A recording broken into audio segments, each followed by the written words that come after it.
Bikin PT ribet dan pajaknya mahal? Mitos atau fakta? Ribet atau enggak tuh tergantung seberapa besar pengetahuan kalian. Kalau kalian nggak punya pengetahuan, jangan-jangan bikin kopi juga bagi kalian ribet. Tapi kalau kalian pengetahuannya banyak, akhirnya kalian tahu bahwa bikin kopi itu mudah, bikin PT itu juga mudah.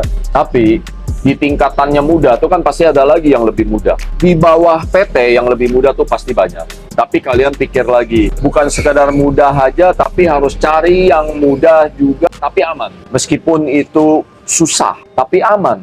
Maka itulah pilihan yang harus kalian ambil. Aman itu yang paling penting. Sama kayak rumah kalian. Kalian kalau mau nggak ribet, rumah kalian nggak usah dikunci, nggak usah digembok. Jadi begitu kalian keluar masuk rumah, nggak ribet. Kalian mau kan yang nggak ribet, tapi nanti maling juga jadi nggak ribet masuk rumah kalian. Atau kalian pilih yang semua pintu dikunciin, digembokin. Gemboknya mahal, gemboknya bagus. Tapi maling tuh jadi susah juga masuk, jadi ribet masuk ke dalam. Dan ini bisa membuat kalian waktu tidur, itu tidur dengan tenang. Nggak takut lagi rumah kemalingan. Kira-kira seperti itulah bikin PT. Memang sedikit ribet, tapi aman. Dan kalau kalian bilang pajak mahal, pajak itu rumusnya bukan dari PT atau CV atau perorangan. Bukan dari situ rumusnya. Rumus pajak itu sebenarnya adalah ada untung, bayar pajak. Itu rumus pajak sebenarnya. Kalau kita untung, duit untung lah. Untung itulah yang harus kita bayarin ke pajak. Tapi ada peraturan pajak UMKM namanya. Yang bukan lagi yang namanya untung baru bayar pajak. Itu adalah omset dikali tarif pajak. Jadi meskipun nggak ada untung harus bayar pajak. Tapi kita tahu rumus pajak sebenarnya ya tadi, untung baru bayar pajak.